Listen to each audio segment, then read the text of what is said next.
Sa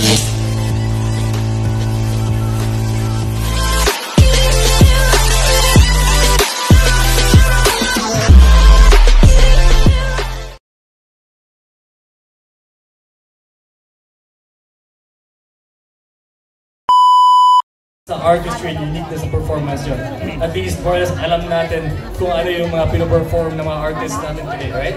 So as I call on your school, habang naghahanda na rin sa background yung mga performers natin, representative, come to the mic really quick, just tell me what it's all about, and let's do this, alright?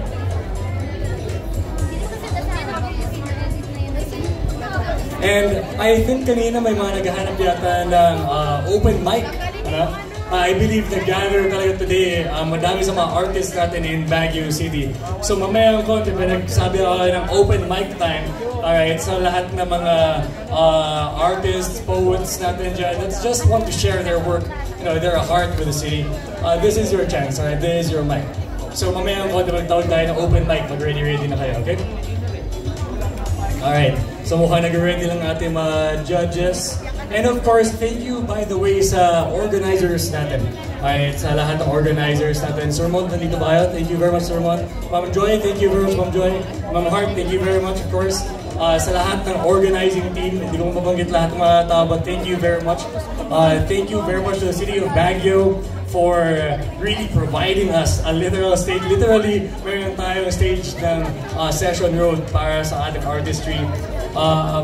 And of course, City Tourism Office sa Baguio, maraming salamat sa pag-support palagi ng City Tourism Office. I believe we have advocacies sa ating mga advocacy booth today. I believe mag-plug yata yung iba today. So yeah, mag-standby lang kayo. And we are ready to shout out your advocacy to the world. Alright? That's Mike. Ayan. So we have a lot of things happening today. Mamaya may musical performances tayo. Meron din tayong band performance. Mamaya ang konti, paingayin natin ang buong Session Road. So last check.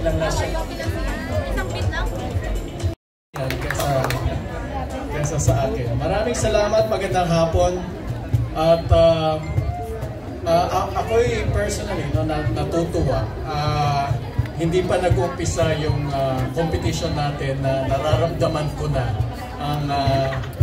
ang paano kasigasig ang ating kalahok ngayon. No? At ang pinakamaganda rito ay nakikita natin na nandito ang future ng ating syudad. Kanina napakinggan ko rin yung mga magagandang poems. Nasa na yung ating mga nag-deliver ng poems. Nabitin lang ako. Pero doon pa lang na nag-start na yung ating essence ng ating competition ngayon dahil nagse-celebrate tayo every April ng National Literature Month. At gusto rin natin maramdaman yan dito sa Baguio City. In the past kasi hindi masyado. No? Kasabay ng National Literature Month, every April ay din, National Filipino Food Month. Alam niyo ba yan? So, dalawa yan. Kaso wala pa yung food ngayon. Literature muna. Pero i-announce ko na rin lang, sa April 24 mag-open yung ating mga Cordillera Food Fair. Yun naman ay pag-celebrate ng ating National Filipino Food Month. At ang highlight, of course, local Cordillera food. Pero sa ngayon, itong buong buwan na nangyari dito sa Session Road, ang pag-celebrate natin ng National Literature Month. And we are hoping we could do this every year. At pagandahin pa natin every year. Lalo na ang literature, press, and writing is one of the sector na kasama sa ating Baguio Creative City Council. Yan, pinangungunahan niya nila Maricar, no? At yung mga iba pa nating writers. Kaya nga sabi ko, natutuwa ako dahil kanina nung nakinig natin yung mga nag-share na kanilang poems at kung gaano ngayon na visually pa lang nakikita ko na kung gaano kagaling yung ating mga competitors. na ang dami pala natin talaga dito sa Baguio, mga kabataan na mga talagang creative at malikhain. Naniniwala ba kayo dyan? Ibig sabihin, patunay ito na talaga tayo ay isang UNESCO, deserve natin ma-designate at mabigyan ng distinction ng UNESCO na isang creative city. Hindi ba tayo proud dyan? Kasama kayo dyan. Ang pagiging creative city ng Baguio ay hindi dahil sa mga city officials. Marami sa mga city officials baka nga hindi creative. Joke lang. Pero ang pinaka-creative ay yung mamamayan ng syudad. At ang mas maganda niyan kung ang pinaka-creative ay yung mga kabataan. Dahil kayo ang mag-push forward into the future, ang ating pagiging creative ay talaga mag-perpetuate pa. May bago kasi tayong city vision. Narinig niyo na ba yun? By 2043, we are going to be a city that is livable, inclusive, and creative. At kayo na lang baka matira ng 2043. Hindi pa naman siguro. Kaya pa naman tayo. Pero ibig sabihin, kayo na ang magli-lead by then. 2043, mga kabataan na ang magli-lead ng ating syudad. At sana matagumpay nating ma-accomplish, ma-achieve ang vision na yon. So hanggang sa kinabukasan, maganda, livable ang ating city dahil masayahin ang mga tao, cooperative at discipline, inclusive dahil walang iniiwan, lahat tayo sama-sama magiging progresibo, at creative dahil ang dami nating na-express na napakaganda, na nag-i-inspire, na dami natin na-innovate, na nakahanapan natin solusyon ng problema. Yan ay dahil sa inyong lahat at dahil tayo ay isang part ng isang community. Ang tawag natin dito ay Baguio City. So maraming salamat, congratulations in advance, and good afternoon again to everyone. Hi. Senior high. Alright, so let's give it up for the representative ng Pines National High School, Senior High. Tell us what you're all about. Magandang hapon po sa ating lahat. Ako po si Gian Lampaz at ako po ay mula sa Pine City National High School Senior High Campus. At ang aming pong itatanghal ngayon ay tungkol sa Juvenile Justice Law. Ang lahat po ay hindi masyadong gaanong may alam sa kung ano ba ang Juvenile Justice Law. Kaya hayaan niyo po kami na ibahagi sa inyo kung ano ba ang Juvenile Justice Law. At ito po ay ang hina-highlight po ng aming pong pagtatanghal sa araw po na ito ay ang boses ng mga kabataan ay patuloy na marinig. Dahil ang mabubuting kabataan ang pag-asa ng ating bayan. Maraming salamat. Thank you very much for that intro. I'm already hyped. Let's do this. One more time. Give it up for... Let's just move this. Alright. Give it up for Pines National High School.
Senior high. Si Tatay na nakakatuling kong tumakbo. Nakikipaghabulan kay Mamang Pulis. Nakikipagpatintero sa mga dumaraang tao upang sa mata ng mamay mawaglit.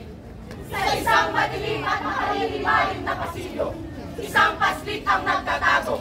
Mga matang dumadaloy ang luha at pilit nagkukumawala. Himig ng kanyang higbi ay nagmamakaawa.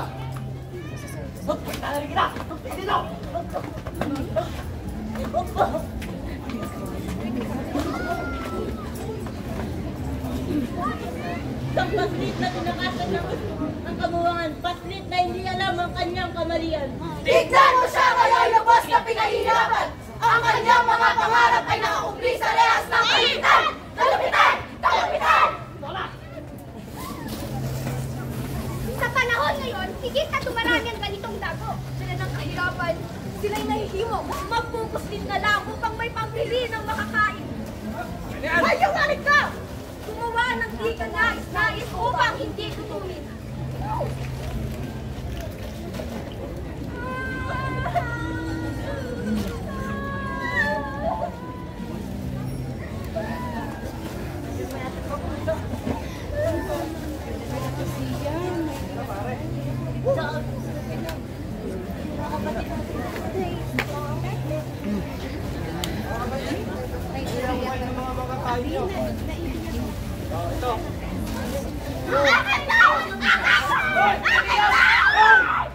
Dali lang! Kayo nag-aaway! Mahirap na alam dahil nag-aaway pa kayo! O ito, tag-iisa kayo! O, na kayo nag-aaway ha! Tama na yan! Mali yan nakarotin!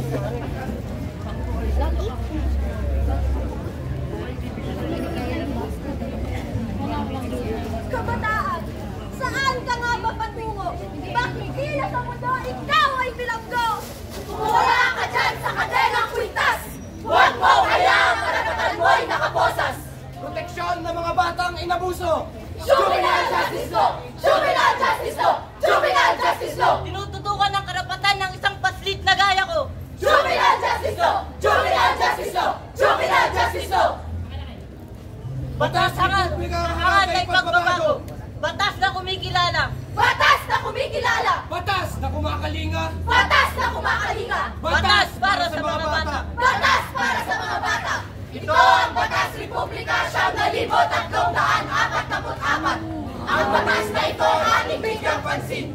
Karapatan ng bawat isa'y alamin upang maayos ating tungkulin. Solusyonan ang bawat suliranin. Usap natin ay mahihirap. Dapat nang baguhin. Ang batang nagkasala ay huwag nating idiin. Di ba kataong batas? Huwag nang pairalin. Sila'y biktima lamang ng taong may pansariling hangarin. Bilang isang kabataan, Marami tayong magagawa upang tulungan ang pamahalang lokal. Isa dito ay pagsuporta sa pagbibigay ng kalaban upang kabangbangan at mga krimen ay ating maiwasan. Mga kaibigan, ano bang iniintay nyo? Halina't simulan ng pagbabago. Ang pag-asa ng bayan ay nasa inyo. Hayaan nyo na lang ba na ang kapwa nyo inaabuso? Sino pa ba ang magtutulungan? Kundi tayo! Tayo! Tayo! Tayo! Tama! Sa huli, ang magtutulungan din lang ay ikaw, ako, sila, at tayo.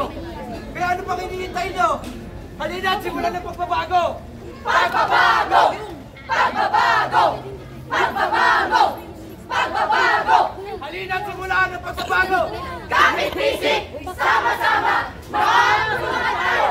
ang mundong umaalingasaw sa kalugmukan ay palitan natin ang halimuyak sa pagbabago. Ibalik! Ibalik! Ibalik! Ibalik ang tunog ng alakhak sa bawat pasilyo!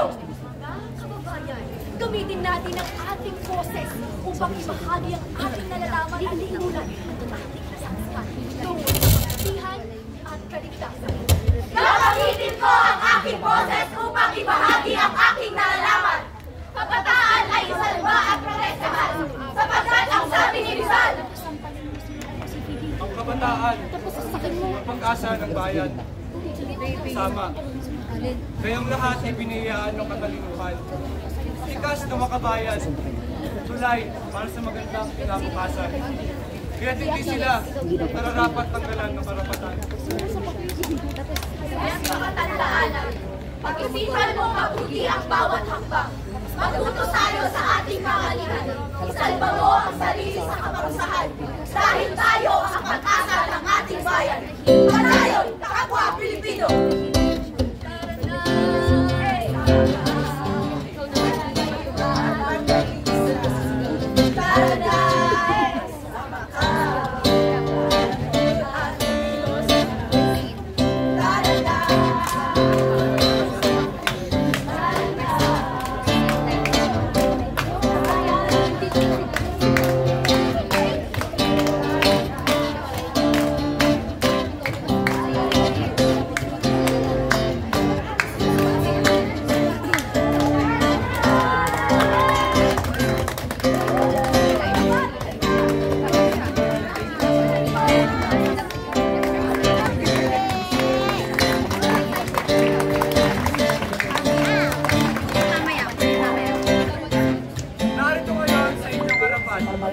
Ang gaya naming kabataan, natapaman sa nakaraan, ngunit bumabangon sa kasalukuyan.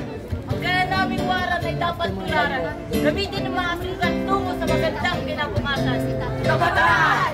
Tayo ang pag-asa ng ating bayan. Manalig, saan ka matutungo?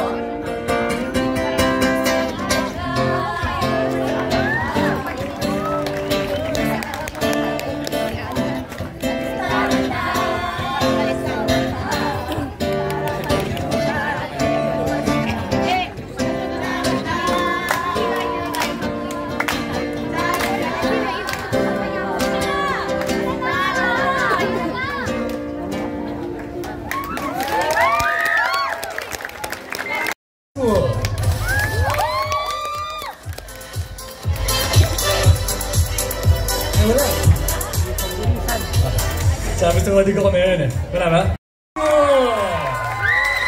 Senior high. Siyempre, age. Senior high. Alright, our representative ng senior high ng Irisan National High School. What do we have? Good and blessed afternoon to every one of us. Our presentation will focus on the sasadangyan of Baguio, meaning the cultural values of youth is already nawawala na po. And but with this problem, our group also concluded that we youth are the solution to this problem. So we are taga Baguio, we are taga Irisan, of course we are the Baguio Youth and Beating Heart. Thank you so much. Alright, thank you very much. And I hope you guys are ready. Performers, I know you're ready. Audience that went around, are you ready? Alright, let's do this. One more time, palapakan natin ang Irisan National High School Senior High.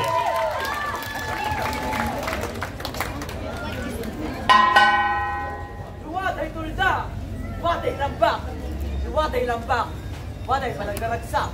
Kami, nandito ay Irisan National High School. Kakailyan! Kumali kayo! Hayay!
isasabay mo naman yung beatbox din sa bala.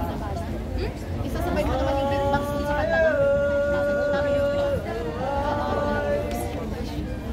In the Cordillera region lies the magnificent Baguio City, nestled in the embrace of mountains, kissing the clouds with cool climates, breathtaking landscapes, and vibrant tapestry of our local culture. Here dwells the strong and wise people. We, the ignorant people, with grace and strength, are the true heart of Baguio City, leaving a forever mark on this sacred abode. However, our local culture is not merely a collection of traditions and customs. It is the very essence of who we are as a community. It is the melodies that echo through our streets, The flavors that dance upon our tongues, and the stories that weave together the fabric of our shared identity. it is the source of pride. And beacon of resilience in the face of adversity. Yet, as we celebrate the richness of our cultural heritage, we cannot turn a blind eye to one of the societal issues that continue to plague our community. Fading of our cultural values among the youth.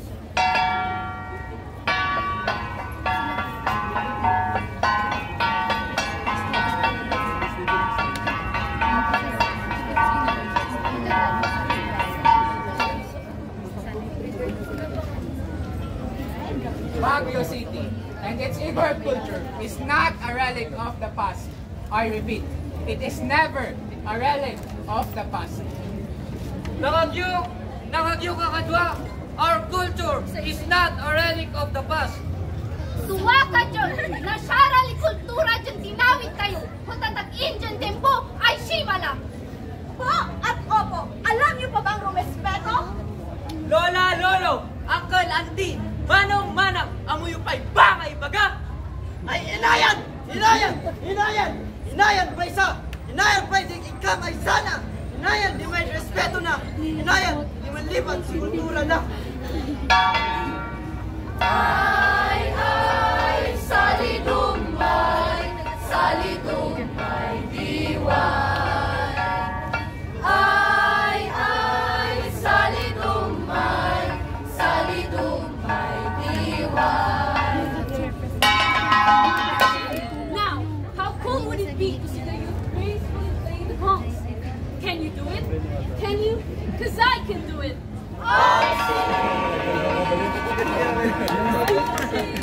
Our culture explodes with color and light. Imagine every gracious movement textiles, each carrying stories and symbols of our life. Hear the rhythmic beats of bangsas that acts as pride of our unheard voices, filling the air every celebration and festivals.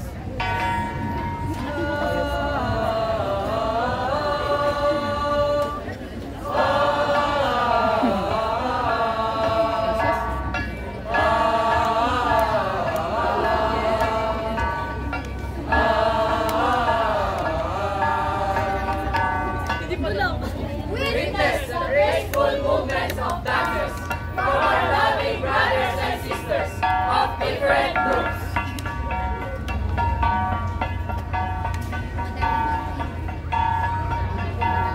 Nagkanaoy, Aklay, Ibaloy, Ilocano, Tagalog, Muslim, and others. we learn from our elders and embrace their stories and wisdom forever, while honoring the past with a youthful face.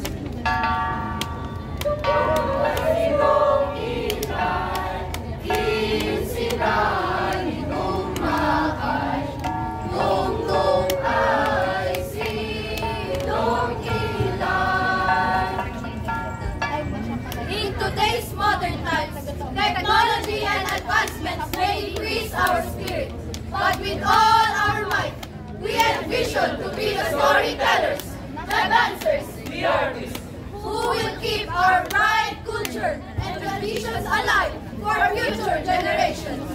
we inspire the real change. We are the change. We are the youth and the Baguio's beating heart.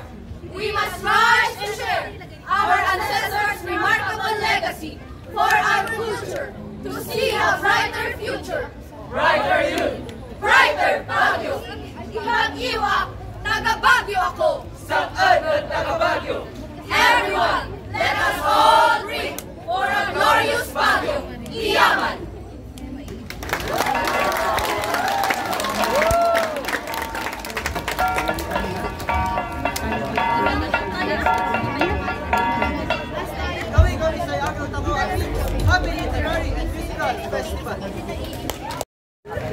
Gintin was once my student in boxing in our institution, NIIT.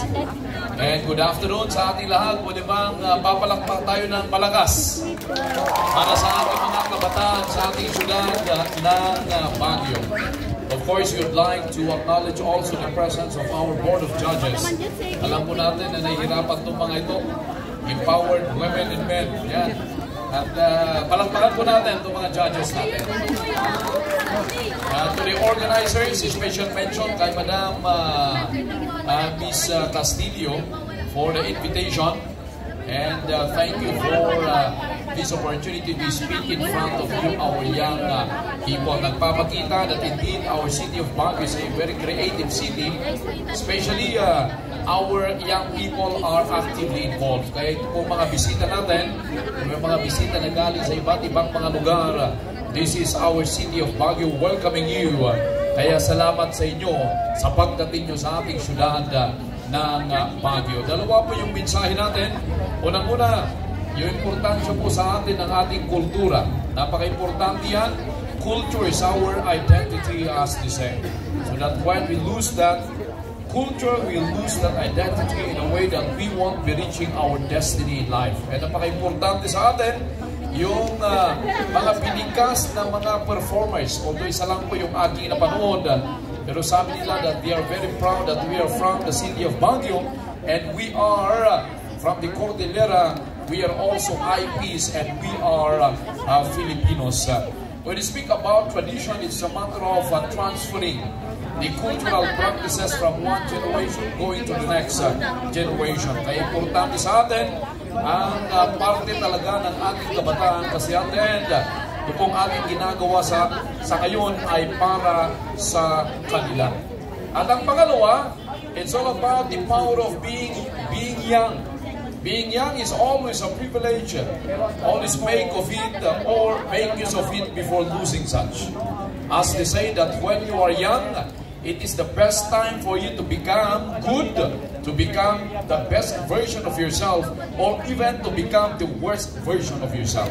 Kaya napaka-importante po yung role ng ating mga guro, ng ating mga educators. And that's why I will always ask this question: when is the best time to help a person?